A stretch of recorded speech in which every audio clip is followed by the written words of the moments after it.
5ই মে একটি রাত যা বাংলাদেশের ইতিহাসে এখনো আলোচনার কেন্দ্রবিন্দু।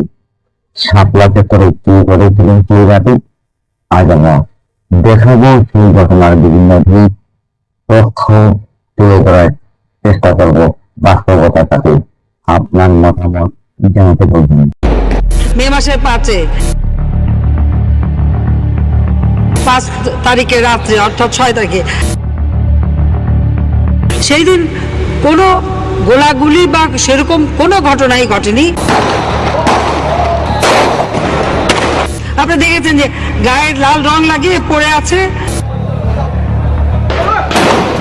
2013 সালের 5 মে রাজধানীর মতিঝিলের শাপলা চত্বর এলাকা।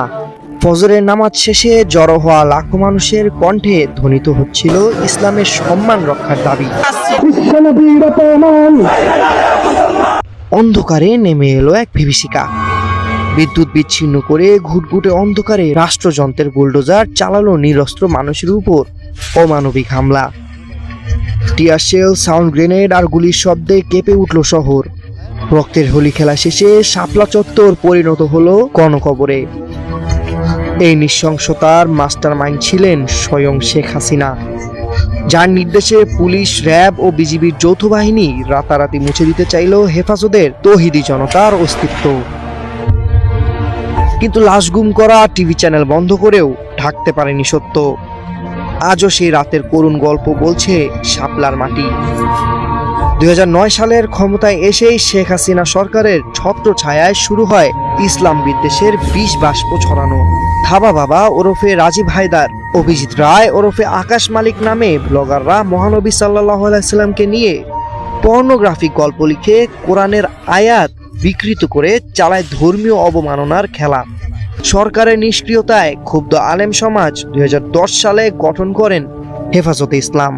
আল্লামা শাহ আহমেদ শাফিয়ের নেতৃত্বে এই সংগঠন 2013 সালের 19 ফেব্রুয়ারি 13 দফা দাবি পেশ করে, যার মধ্যে ছিল ইসলাম বিদ্বেষী ব্লগারদের শাস্তি, নারী নীতি বাতিল ও নাস্তিক্যবাদের বিস্তার রোধ। দাবি উপেক্ষিত হলে 5 মে ঢাকা অবরোধের ডাক দেয় হেফাজত। সেদিনের সমাবেশ অনেকের মতে ছিল ইতিহাসের সবচেয়ে বড় ইমানি জমায়েত। সাদা টুপি সাগরে ভেসে যায় রাজধানী। ঠিক সেই সময় রাজধানীর শাহবাগে চলমান ছিল শাহবাগ গণজাগরণ মঞ্চ।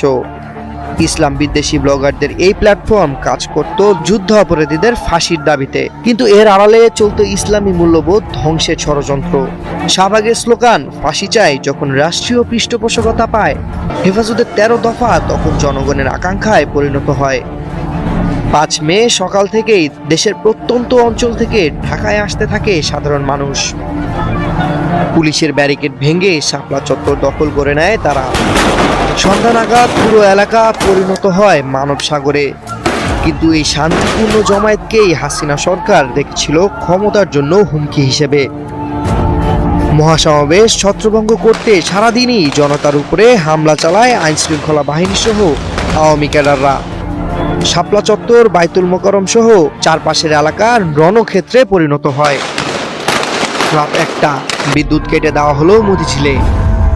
অন্ধকারে সাজোয়া গাড়ি, জলকামান আর সশস্ত্র বাহিনীর পদবাদুলিতে কেঁপে উঠল চত্বর। পুলিশের অপারেশন সিকিউর শাপলা, র্যাবের ফ্ল্যাশ আউট ও বিজিবির ক্যাপচার শাপলা নামে 3 দিক থেকে চালানো হলো সমন্বিত হামলা।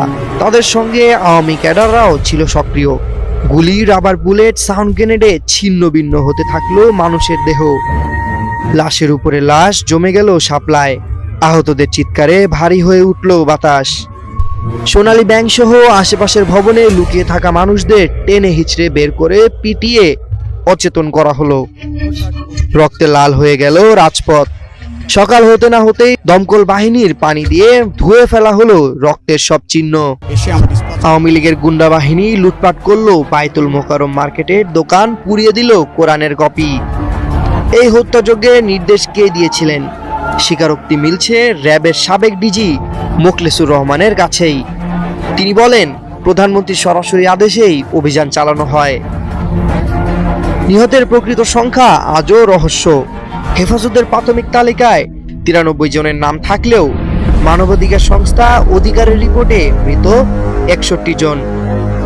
কিন্তু আঞ্জুমানে মুফিদুল ইসলামের রেকর্ড বলছে 2013 সালের মে মাসে স্বাভাবিকের চেয়ে 4 গুণ বেশি 366 বেওয়ারিশ লাশ দাফন করা হয়।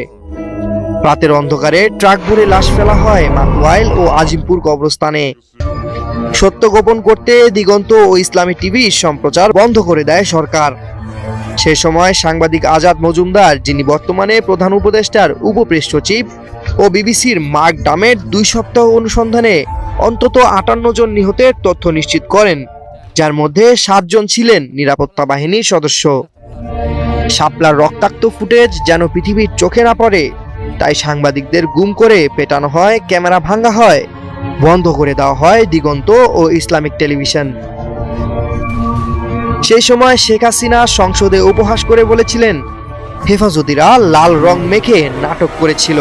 গায়ে লাল রং লাগিয়ে পড়ে আছে, যখন পুলিশ যে ডাক দিছে উঠে দৌড় মারছে। অথচ এই নাটকে শহীদ হয়েছিলেন মাদ্রাসার এতিম শিশুরা ও বৃদ্ধ আলেমরা। গণহত্যার পর হেফাজত নেতাদের বিরুদ্ধে দায়ের করা হয় 80টি মামলা, কিন্তু রাষ্ট্রযন্ত্রের নীলনকশাকারীরা ছিলেন অভয়ে। বেনজির আহমেদকে পদায়ন করা হয়েছিল পুলিশের আইজি হিসেবে। জিয়াউল হাসান পেয়েছিলেন লেফটেন্যান্ট জেনারেলের পদ। মানবাধিকার সংস্থা অধিকারের নাসির উদ্দিন এলান, আদিলুর রহমানের মতো মানবাধিকার কর্মীরা জেল খেটেছেন সত্য প্রকাশের দায়ে। এই ঘটনাকে কেন্দ্র করে আন্তর্জাতিক অপরাধ ট্রাইব্যুনালে সাবেক প্রধানমন্ত্রী শেখ হাসিনা ও আরও 49 জনের বিরুদ্ধে গণহত্যা ও মানবাধিকার বিরোধী অপরাধের অভিযোগে মামলা দায়ের করা হয়েছে। 2024 সালের আগস্টে হেফাজতের পক্ষ থেকে এই অভিযোগ দায়ের করা হয়, যার ভিত্তিতে 2025 সালের এপ্রিল মাসে ট্রাইব্যুনাল শেখ হাসিনা ও অন্যান্য অভিযুক্তদের বিরুদ্ধে গ্রেপ্তারি পরোয়ানা জারি করে। প্রিয় দর্শক, এই ছিল 5 মে শাপলা চত্বরের ঘটনাটি ঘিরে আমাদের আজকের আলোচনা বা আমাদের আজকের উপস্থাপনা। আপনার মতামতটি কমেন্টে জানাতে ভুলবেন না। ভিডিওটি ভালো লাগলে লাইক, শেয়ার এবং সাবস্ক্রাইব করে